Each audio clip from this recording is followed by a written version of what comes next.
ठीक है। अब हाँ करना क्या है, सबको ना यहाँ से ये लिंक कॉपी कर लेना है।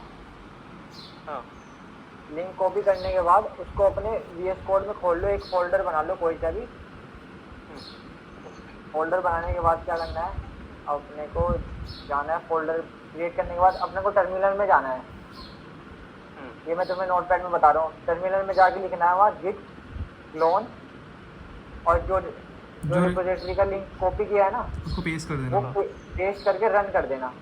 ठीक है। उसके बाद क्या होगा, तुम्हारे पास ये सारी फाइलें आ जाएंगी। सारी फाइलें आने के बाद तुम्हें सबसे पहले मेन काम यही करना है तुम्हें कि सबसे पहले ब्रांच क्रिएट करनी है। ब्रांच क्रिएट कैसे होगी, सबसे पहले ब्रांच क्रिएट करने के लिए ये होगा तुम्हारे पास सोर्स कंट्रोल।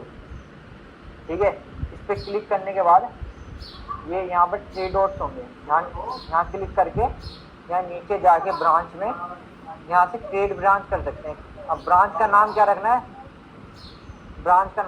है, जो भी तुम्हारे नाम का फर्स्ट लेटर है, वो जैसे मेरे नाम का फर्स्ट लेटर R है, और अंडरस्कोर डेव रखना है सब कुछ, मतलब एक स्टैंडर्डाइज होगी सबके लिए, ऐसे ब्रांच नेम रखने।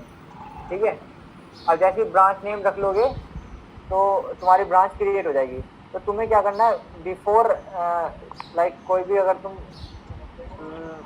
कुछ भी कोड में चेंज कर रहे हो तो उससे पहले क्या करना है, तुम्हें अपनी ब्रांच में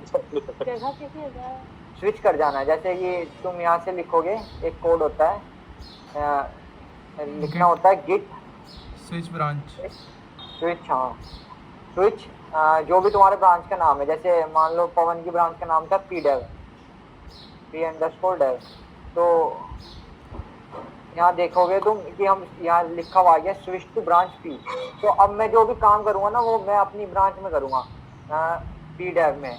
तो इससे क्या होगा कि ऐसा नहीं होगा कि तुमने कुछ कोड मेन ब्रांच में लिख दिया, तुम मेन ब्रांच में काम कर रहे हो, फिर तुमने स्विच कर दिया pdev में, तो कुछ कोड तुमने यहाँ लिख दिया, तो तुम्हारा कोड फिर मिलेगा नहीं। इसलिए सबसे पहले ये देख लेना कि तुम कौन सी ब्रांच में काम कर रहे हो, और वो ब्रांच तुम्हें यहाँ दिख जाएगी कि कौन सी ब्रांच में काम कर रहे हो। ठीक है।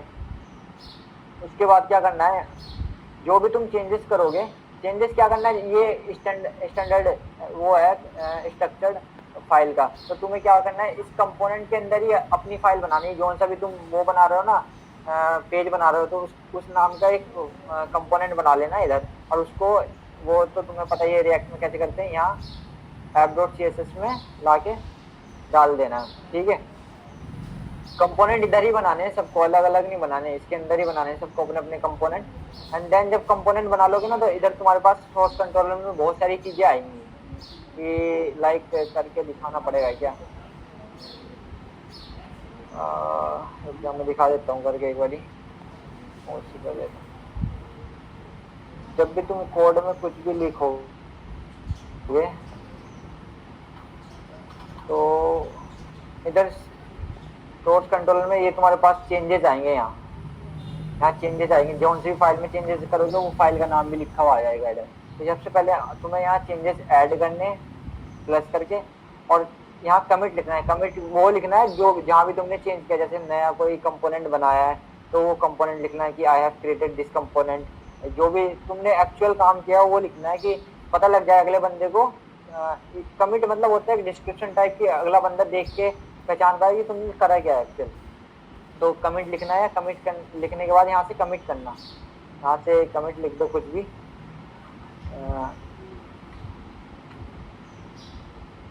कमिट करने के बाद यहाँ से कमिट करना। कमिट करने के बाद यहाँ 3 डॉट होंगे, 3 डॉट पे होने के बाद यहाँ से पुश आएगा एक बटन, उस पर पुश कर देना, और ये तुम्हारा कोड यहाँ से पुश हो जाएगा। ठीक है। ये यहाँ से पुश हो जाएगा, अभी तो नहीं हो रहा पर हो जाएगा। कोई दिक्कत आए तो बता देना। यहाँ से पुश होने के बाद बस फिर मैं अपना आप देख लूँगा उसको, कोड को मैं मर्ज कर लूँगा खुद से। बस इतना ही था, और किसी को कुछ प्रॉब्लम है तो भाई पूछ लेना।